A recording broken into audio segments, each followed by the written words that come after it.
ঘুরতে যেতে কার না ভালো লাগে, শপিং করতে কার না ভালো লাগে, কিন্তু এই সমস্ত কাজকর্ম করতে গেলেও বাড়িতে এক গুচ্ছের কাজ করে রেখে তবেই বাড়ির বাইরে পা রাখতে হয়। না হলে ওই যে বাড়ি ফেরার পর শরীর এতটাই টায়ার্ড থাকে, তখন আর কিচেনে এসে এই রান্নাবান্না করার পার্টটা একদম ভালো লাগে না। তাই আজকে সন্ধে নামার আগেই রান্নাবান্নাটা সেরে রাখছি। কৃষুর জন্য ডাল সেদ্ধ তুলে রেখেছি, ডালের মধ্যে আলু কুমড়ো সেদ্ধ দিয়েছিলাম, সেগুলোও তুলে রেখেছি। বেশ কিছুটা বোনলেস চিকেন ছিল, সেটাকে একটু মিক্সিং জারে ঘুরিয়ে নিয়েছি। আদা কুচি, রসুন কুচি, কাঁচা লঙ্কা কুচি, নুন আর ভিনেগার দিয়ে আধা ঘন্টা মতন ম্যারিনেট করে রেখেছিলাম।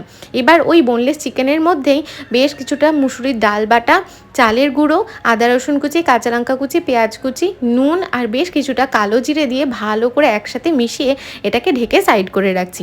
রাতের বেলা বড়াটা বানিয়ে নিলেই হয়ে যাবে।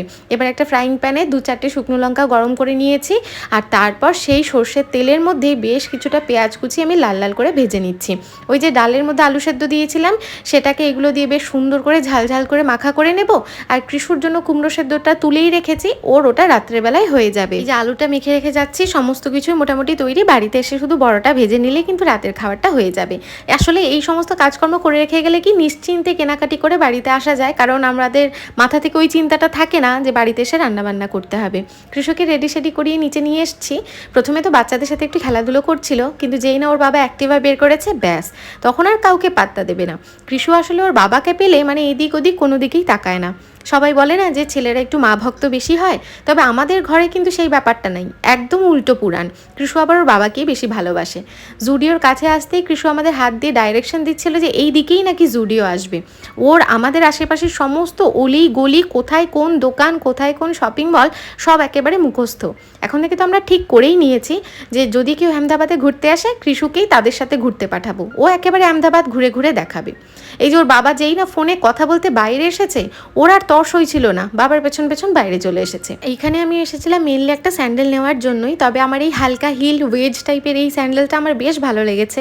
আর কালো কালারের কোনো একটা স্যান্ডেল খুঁজছিলাম, তো এটা আমার বেশ ভালো লেগেছে, তো ভাবলাম এটাই নিয়ে নিই। আশেপাশে আরও 2-4টে স্যান্ডেল পছন্দ হচ্ছিল, তবে ওই কালো জুতোটার ওপর আমার মনটা চলে এসেছে। ওই যে বলে না প্রথম দেখাতেই ভালো লেগে গেল, ওরকম একটা ব্যাপার। কৃষুর বাবার যদিও এই হিলটাও বেশ পছন্দ হয়েছিল, তাই ভাবলাম একবার পরেই দেখি, যেটা বেশি কমফোর্টেবল হবে সেটাই নিয়ে নেব। আমি আবার কোনো কিছু কেনাকাটি করতে আসলে কৃষুর বাবা ভীষণ খুশি হয়, নিজে থেকে অনেক কিছু পছন্দ করে এনে বলে ট্রায়াল রুমে গিয়ে পরে দেখো কেমন লাগছে, জুতোগুলো পছন্দ করে দেয়, লিপস্টিকের শেড পছন্দ করে দেয়। তো এই জিনিসগুলো আমার বড্ড ভালো লাগে। বাড়িতে আসার পথে একটু আম নিয়ে এসেছিলাম, বাড়িতে সেই ফ্রেশ হয়ে চলে এসেছি কিচেনে বড়াগুলো ভাজার জন্য। বড়ার ম্যারিনেশনটা তো বানিয়েই রেখে গেছিলাম, ওর মধ্যে একটু ভাজার তেল দিয়ে ভালো করে মিক্স করে অল্প আছে এপিট ওপিট ভেজে নিয়েছি। এই বড়াগুলো কিন্তু ডালের সাথে খেতে ভীষণ ভালো লাগে, একবার তোমরাও বানিয়ে দেখতে পারো। আশা করছি তোমাদেরও বেশ ভালোই লাগবে।